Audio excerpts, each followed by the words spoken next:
قصة اليوم قصة عجيبة غريبة. كيف انتقل شخص من الفقر المدقع إلى الغنى الفاحش بمساعدة الجن، لكن المقابل كان كبيرا وخطيرا جدا. يقول صاحب القصة: اسمي كاظم، أسكن إحدى القرى البسيطة في الجنوب اليمني. أعيش رفقة أمي وأخي الذي يصغرني بسنتين. كانت حالتنا بسيطة جدا ومعيشتنا أقرب إلى الفقر. كان بيتنا قديما متهالكا. عملت راعيا في صغري ثم انتقلت إلى أعمال بسيطة أخرى. لما صرت في العشرينات من عمري قررت أن أبدأ عملا آخر لعله يخرجني من دائرة الفقر، وهذا العمل كان هو التنقيب عن العقيق اليمني. كانت منطقتنا الجبلية معروفة بأماكن استخراج هذا العقيق الذي كان يكثر عليه الطلب ويباع بأثمان مختلفة حسب جودته، لكن إيجاد مقالعه وأماكنه محفوفة بمخاطر السفوح الجبلية الشاهقة. كنت أبيع الأحجار المتحصل عليها بين الفينة والأخرى وأنتقل من جبل لآخر باحثا عن مقالع جديدة. سمعت أحد التجار يوما يتحدث عن أفضل خامات أحجار العقيق، وقال أنها توجد في الجبل الفلاني. عرفت أنه جبل بعيد عن قريتنا بأكثر من ساعتين مشيا على الأقدام، فقررت الذهاب إلى هناك. بعد يومين جهزت لوازم الحفر والتنقيب وانطلقت قاصدا الجبل المعلوم. ولما وصلت إلى سفحه فوجئت بقطيع من الكلاب تنبح علي، وبعضها هاجمني بشراسة وعضني. تمكنت من الفرار منهم بصعوبة مع بضع عضات مؤلمة في فخذي، وعدت إلى المنزل لأضمد جراحي، وعزمت على عدم العودة إلى هناك مرة أخرى. بعدها بأيام تسلقت أحد الجبال القريبة من قريتنا. كان شديد الوعورة والانحدار، وبين صخوره قرب القمة وجدت هناك كهفا صغيرا دخلته لأستكشف ما بداخله. فكانت المفاجأة، لقد كان كنزا بمعنى الكلمة. أحجار من النوع الجيد مختلفة الألوان شديدة اللمعان وبكمية لا بأس بها. لم أصدق ما تراه عيناي. أخذت منه القدر الذي أستطيع حمله، ثم خرجت من الكهف الصغير وحاولت تغطيته بالأعشاب والأشواك حتى لا يطلع عليه الآخرون. فهناك غير الكثيرون ممن يبحثون في هذه الجبال عن المعادن والأحجار. وحتى أطمئن أن لا يراني أحد قررت أن لا أعود إلى الجبل إلا بعد غروب الشمس في اليوم الموالي. وكذلك كان. بعد غروب الشمس بعد ذلك الكهف، وأخذت منه كمية الأحجار التي أريد. وأثناء نزول الجبل رأيت كلبة لونها أسود تبدو كأنها مرضعة جراء، فأثداؤها كانت ممتلئة بالحليب. خفت أن تهاجمني فوقفت مكاني. كانت تنظر إلي ثم أصدرت صوتا غريبا لا يشبه في شيء صوت الكلاب. تذكرت أني أحمل في حقيبتي بعض الطعام الذي عادة ما أحضره معي، وفي تلك الليلة لم آكل منه شيء. أخرجت الطعام من الحقيبة واقتربت منها خطوتين ثم وضعته على الأرض. بعدها اقتربت من الطعام وحملته بأسنانها ثم غادرت وسط الظلام. تابعت طريقي إلى البيت، لكن بعد خطوات أحسست كأن أحدا يمشي ورائي، فالتفت فإذا هي تلك الكلبة. استمرت تتبعني حتى وصلت إلى المنزل، وكذلك كان الأمر في الليلة الموالية وما بعدها. فكلما صعدت الجبل أجد الكلبة السوداء هناك، وفي طريق العودة تصحبني حتى باب البيت. في ليلة من الليالي لما رجعت من الجبل ومعي تلك الكلبة وكنت على وشك الدخول إلى البيت، نظرت إليها مودعا، لكنها جلست قرب الباب ونظرت إلي نظرة حزينة. قلت لعلها جائعة. بحثت في المنزل فلم أجد ما يصلح طعاما لها، فعرجت على خم الدجاج. أخذت منه إحدى الدجاجات فذبحتها ثم رميتها للكلبة التي أمسكتها بين أنيابها ثم هرولت مبتعدة عن المنزل. في الصباح الموالي أيقظتني أمي وهي في قمة الغضب والصخب لما لم تجد دجاجتها ووجدت آثار دمها قرب الخم. قلت لها أنا لم أرى شيئا، فرفعت يدها وقالت أسأل الله أن لا يوفق أبدا من أخذ دجاجتي. أردت أن أقول لأمي كل ما جرى مع تلك الكلبة لعلها تتفهم، لكني لم أستطع فكتمت الأمر رغم أنها دعت علي. أمضيت ذلك اليوم ممددا في غرفتي، وبعد غروب الشمس قررت الصعود إلى الجبل. في منتصف الطريق أحسست أن أحدا ما يمشي ورائي. التفت لأجد تلك الكلبة. نظرت إلي نظرة واجمة، ثم انطلقت تمشي أمامي، وبدأت في القفز بين الصخور في حركة رشيقة كأنها جدي. استغربت من سرعتها وحركتها. لم أرى في حياتي كلبة بمثل تلك السرعة والحركة الرشيقة. كنت قد أخذت وأنهيت الأحجار الصالحة التي بذلك الكهف الصغير، وصار علي أن أبحث عن مقلع آخر للعقيق. ثم توقفت الكلبة والتفتت إلي. قلت لها ممازحا: ليس عندي اليوم ما أعطيك إياه. تملكني خوف شديد وأنا أراها تقترب مني. كانت نظراتها غريبة وعيونها أغرب. فجأة أمسكتني بأسنانها من ثوبي. نهرتها وابتعدت عنها. الغريب أنها لم تنبح ولم تحاول الهجوم علي. قررت الرجوع إلى المنزل بعدما اقشعر جسمي من الخوف. كانت الساعة قد تجاوزت 10 ليلا حين دخلت المنزل. كان الكل نيام. دخلت غرفتي وألقيت بجسمي المنهك على الفراش. تقلبت هنيهة ثم غصت في نوم عميق. بعد ذلك فتحت عيناي لأجد نفسي كأني داخل حفرة عريضة وليست بالعميقة في الجبل، وبجانبي كانت حقيبتي التي كنت أحمل فيها أدوات الحفر. لم أستوعب الأمر وتساءلت في نفسي: هل كنت نائما هنا؟ ألم أذهب إلى المنزل؟ أخرجت المصباح الكشاف من حقيبتي فأشعلته لأتفاجأ بما لم أتوقعه. أحجار لم تر عيني مثيلا لجمالها، مختلفة الألوان والأحجام. فرحت كثيرا وصرت أجمع من هذه الأحجار كل ما أقدر على حمله. لكن المفاجأة الكبرى كانت لا تزال في انتظاري. في إحدى جنبات الحفرة لمحت جرة صغيرة من فخار قديم. سلطت الضوء عليها لأرى ما بداخلها. يا للعجب، إنها خواتم كثيرة بفصوص ملونة ونقوش عجيبة. رغم أنها تبدو قديمة إلا أن جمالها لا يوصف. أخذت كل تلك الخواتم ووضعتها داخل الحقيبة. خرجت من تلك الحفرة لأجد نفسي في جبل شاهق جدا. فتساءلت مع نفسي: متى جئت إلى هذا المكان؟ لم يسبق لي أن رأيته من قبل. كان الظلام دامسا والجو بارد. حاولت رغم الظلام استطلاع المكان واكتشاف طريق العودة. مشيت محاولا النزول من الجبل، لكني أجد نفسي كأني لم أتحرك من مكاني قرب تلك الحفرة مهما مشيت. قلت سأنزل إلى الحفرة من جديد لعلي أحتمي من هذا البرد القارس. وضعت حقيبتي الثقيلة وجلست على الأرض. سمعت حركة بالقرب مني. شخصت ببصري إلى أعلى الحفرة. كدت أصرخ من الخوف لما رأيت هناك امرأة تلبس السواد. ملامحها غير واضحة ويظهر في عينيها صفار غير طبيعي، وأصابع يدها أطول من المعتاد. أدركت أنها من الجن، فسألتها: من أنت وماذا تريدين؟ قالت بصوت غريب: أنا من أحضرك إلى هنا، ولن تستطيع العودة إلا بمساعدتي. هذا المكان مخفي عن الإنس، إنه في عالمي، عالم الجن. قالت ذلك ثم اختفت فجأة. صرت ألتفت يمينا وشمالا باحثا عنها، ثم فجأة سمعت صوتها دون أن أراها. قالت: لا تخف، لا أريد أن أؤذيك. لقد سبق وساعدتني، وأنا الآن أريد مساعدتك. سأترك لك الاختيار: إما أن تتزوجني فتأخذ كل الأشياء الثمينة التي جمعتها، وأعيدك إلى بيتك وتتغير حياتك إلى الغنى والمال الوفير، وإما أن ترفض الزواج مني، فعندئذ سأعيدك إلى المنزل، لكن دون الأحجار الكريمة والخواتم الرائعة. فما رأيك؟ لم أكن أرغب في تفويت فرصة أن أصير غنيا وأغير حياتي إلى الأفضل. وافقت على طلبها دون تفكير كثير. فقالت: أنت متأكد من قرارك؟ قلت: طبعا. قالت: حتى وإن كنت من الجن الغير المسلم؟ سكت للحظات ثم قلت: وإن يكن لا مشكلة عندي. عندها ظهرت لي وكانت تعلو وجهها ابتسامة غامضة.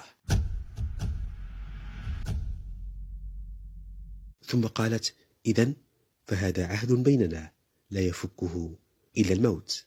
ثم أضافت: ما رأيته وأخذته اليوم هو جزء بسيط مما ستجنيه في المستقبل. لقد ساعدتني فأحببتك، وقد جاء دوري لأساعدك. قلت لها مرتبكا: كيف أكون قد ساعدتك وأنا أراك لأول مرة؟ قالت: ألا تذكر الكلبة السوداء والطعام الذي أطعمتها إياه؟ أنا هي. وقف شعر رأسي مما سمعته، ولم أعد أقوى على الحركة. أحسست بدوار، ثم لم أعد أشعر بشيء بعد ذلك. فتحت عيناي فوجدت نفسي في غرفتي. قلت بصوت مسموع: لقد كان حلما، يا له من حلم جميل. كنت متحسرا لأني لا زلت في دوامة الفقر، وأن ما رأيته كان مناما لا غير. قمت من فراشي فرأيت حقيبتي على الأرض، كانت تبدو ممتلئة. حاولت حملها فكانت ثقيلة جدا. فتحتها فكانت صدمة الفرح. كانت الحقيبة مليئة بتلك الأحجار الكريمة الرائعة، وتلك الخواتم التي لا مثيل لها. فرحت كثيرا بذلك، وتأكد لي أني لم أكن أحلم، بل كانت حقيقة لا غبار عليها. لم أخبر أحدا بهذا السر، وصرت آخذ قطعا من تلك الأحجار وأبيعها. وفي كل مرة كان التجار يتفاجؤون من جودة الأحجار وجمالها. جمعت مالا كثيرا، واشتريت بيتا صغيرا بعيدا عن بيت أسرتي، وكان ذلك بطلب من تلك الجنية. بعد ذلك ذهبت بتلك الخواتم إلى أحد الصاغة، نظر إليها باندهاش، وفحص نقوشها العجيبة، وتلمس فصوصها الثمينة، ولاحظ قدمها، فعلم قيمتها الكبيرة. ثم قال لي: أنا صائغ بسيط، ولا يمكنني دفع قيمة هذه الخواتم. انقبض قلبي وهممت بالخروج، فقال مستدركا: لكن سأرسلك إلى تاجر كبير يهوى شراء مثل هذه التحف، ويستطيع أن يدفع لك كل ما تطلبه. قصدت ذلك التاجر بعدما أعطاني السائق عنوانه، فلما رأى الخواتم ذهل من جمالها ودقة صنعتها، فبادرني قائلا: من أين حصلت على هذا الكنز؟ قلت له: هذا ليس من شأنك، هل ستشتريها أم أبحث عن مشتر آخر؟ قال: بل سأشتري طبعا، كم تطلب؟ بقيت أفكر برهة، فقلت في نفسي: سأطلب مبلغا كبيرا، حتى إذا ساومني لن يكون ضرر كبير. فطلبت مبلغا ضخما، ظنا مني أني قد بالغت في الثمن، لكنه فاجأني بأن قال: موافق. ثم أخرج ذلك المبلغ الكبير وسلمه لي. خرجت من عنده وأنا في غاية السرور. هذا المال سيغير حياتي إلى الأفضل. لكن حدث ما لم أتوقعه في اليوم الموالي. طرق باب بيتي بعد العصر بقليل. فتحت الباب لأجد أمامي ذلك التاجر. سألته: ما الأمر؟ قال: أيها الساحر الماكر، ستعيد لي مالي أو أبلغ عنك السلطات. قلت له: ماذا تقول؟ قال: بالأمس وضعت تلك الخواتم في صندوق صغير، وبالليل سمعت أصوات فرقعة آتية من الصندوق، ولما فتحته لم أجد الخواتم. إنها خواتم مسكونة بالجن. أعذ لي مالي أيها المشعوذ. حينها خفت من الفضيحة، فقلت له: انتظر، سأحضر لك المال. ولما دخلت البيت فوجئت بالجنية أمامي بلباسها الأسود، وكانت ملامحها غاضبة، وهي تقول لي: لما سترجع له المال؟ لا حجة له عليك، فليفعل ما يشاء، لقد تم البيع والشراء، وإن أراد ماله فليعد لك الخواتم. رجعت إليه وقلت له: ليس لك عندي شيء، أعد الخواتم أعد لك المال، وإلا فلا كلام بيننا. صار التاجر يصرخ ويشتم، وحدث بيننا اشتباك بالأيدي، ثم غادر متوعدا، ولم أره بعد ذلك. استمرت حياتي مع تلك الجنية على هذا المنوال. لم أعد أتعب في البحث عن الأحجار واستخراجها، بل كنت أجدها عندي في البيت بين الحين والآخر. مرت 3 سنوات على هذا الحال. اشتريت بيتا أكبر، وصارت عندي سيارة وأملاك كثيرة، والجميع يتساءل عن سر هذا الغنى المفاجئ. في ليلة من الليالي قمت فزعا من نومي، وجدت تلك الجنية جالسة بقربي، وقد وضعت يدها على رأسي. كنت أحس ببرودة أصابعها. قلت لها: ما الأمر؟ قالت لي: سآخذك معي غدا إلى أحد الأماكن، ستتطور علاقتنا وستمر إلى مرحلة أخرى، عليك أن تستعد لها، موعدنا غدا. ثم اختفت من أمامي. وتركتني متحمسا، لأن الأماكن التي أذهب إليها معها تكون عادة أماكن كنوز وذهب ومال كثير. وفي اليوم الموالي بعد غروب الشمس بقليل جاءتني تلك الجنية وأعطتني مثل عشبة صغيرة. قالت لي: امضغ هذا. وما إن وضعته في فمي واكتشفت طعمه المر حتى أغمي علي، ثم استيقظت لأجد نفسي وسط واد بين جبلين. ثم مشت أمامي وقالت: اتبعني. قلت: إلى أين؟ قالت: لترى أولادي. قلت مستغربا: أولادك؟ ممن؟ قالت بيقين: منك، ألست زوجي؟ وبالطبع كان ذلك مجرد توهيم من تلك الجنية الكافرة، فلا يمكن بأي حال أن يحصل حمل من علاقة إنس مع الجن. أدخلتني كهفا بذلك الجبل، وجدت فيه 3 أطفال، أشكالهم غريبة مفزعة، بشرتهم كانت تميل إلى اللون الأخضر وشعورهم بيضاء. لم أستطع الاقتراب منهم، كانت نظراتهم مرعبة. لاحظت تلك الجنية خوفي فقالت: عندما يكبر هؤلاء سيصيرون في خدمتك، تأمرهم بما تشاء فيطيعونك، سيكونون لك عونا كبيرا، فهم كما قلت لك أولادك. لم أتقبل ولم أستوعب ولم أصدق أن يكون لي أولاد من جنية، لكني لم أرد أن أناقش معها هذا الموضوع حتى لا تغضب مني. خرجنا من الكهف، وفي بابه نادت تلك الجنية اسما غريبا، فخرجت من بين الأعشاب في الظلام جنية أخرى شكلها مرعب تمشي على يديها وقدميها، فدخلت الكهف. من تكون هذه؟ ربما كانت أمهم الحقيقية، أو كانت من يعتني بهم، لا أدري. ثم مشينا مبتعدين، وهنا قالت لي تلك الجنية: لقد حان الوقت لكي تعلن الطاعة والولاء لرئيسنا الأكبر. قلت: من هو رئيسكم الأكبر؟ وكيف أعلن له الولاء والطاعة؟ قالت: إنه إبليس، ويجب أن تسجد له، تعبيرا عن الطاعة والولاء وتجديدا للعهد الذي بيننا. أحسست أن زلزالا أصابك يعني. قلت لها: لن أسجد لأي أحد. كنت حينها بعيدا جدا عن ديني، مرت علي سنين طويلة دون طهارة ودون صلاة. قالت: إذا تريد العودة إلى الإسلام؟ راوغتها في الجواب وقلت لها: ولكن أفضل أن أبقى بلا دين، ولن أسجد لأي أحد. نظرت إلي بغضب وهزت رأسها ثم قالت: لقد حان وقت العودة. فتحت عيناي لأجد نفسي ممددا على فراشي في منزلي. كنت أحس بآلام في كل جسدي وتعب كبير يهدني. ذهبت إلى أحد المستشفيات، أجريت عدة فحوصات، لكن كلها كانت إيجابية، لا دليل على مرض عضوي. لكن آلام البطن والإرهاق المستمر كانا يلازمانني في كل وقت. زرت عدة مختصين وجربت الكثير من الأدوية، لكن دون جدوى. زادت الآلام والأمراض حتى أن جلدي صار به طفيليات وصار يتشقق ويسيل منه الدم. أمضيت أكثر من شهر في هذا العذاب، وصرفت كل المال الذي كان لدي، وبعت المنزل والسيارة لتسديد تكاليف المصحات الخاصة والعلاجات والأدوية الباهظة الثمن. أصبحت فقيرا، أسكن غرفة صغيرة جدا بعد أن سكنت بيتا فخما. ذهب كل المال تقريبا، وبقي عندي مبلغ صغير لا يكفي لشيء. أحسست أن الموت صار قريبا جدا مني، وكدت أيأس من الحياة. كنت في يوم من الأيام أتطلع إلى وجهي في المرآة، كان جلدا على عظم، به ندوب وقروح كثيرة. فجأة رأيت الجنية في المرآة، كانت تقف ورائي.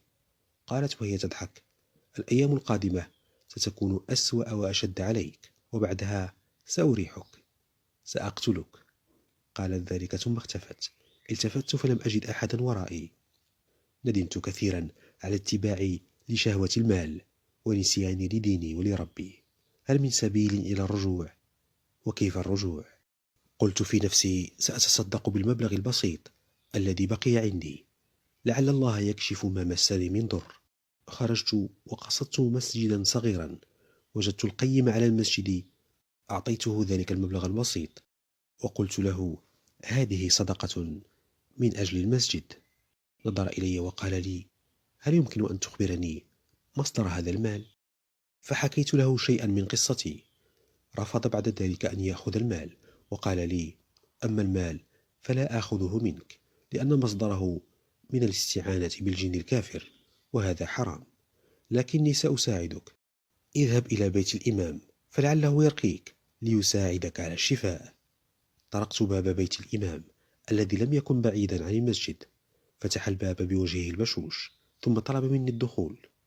كنت أتكئ على عكاز كأني عجوز رغم أني في العشرينات، وذلك من شدة الألم والمرض. جلست مع الإمام وحكيت له قصتي بكل تفاصيلها.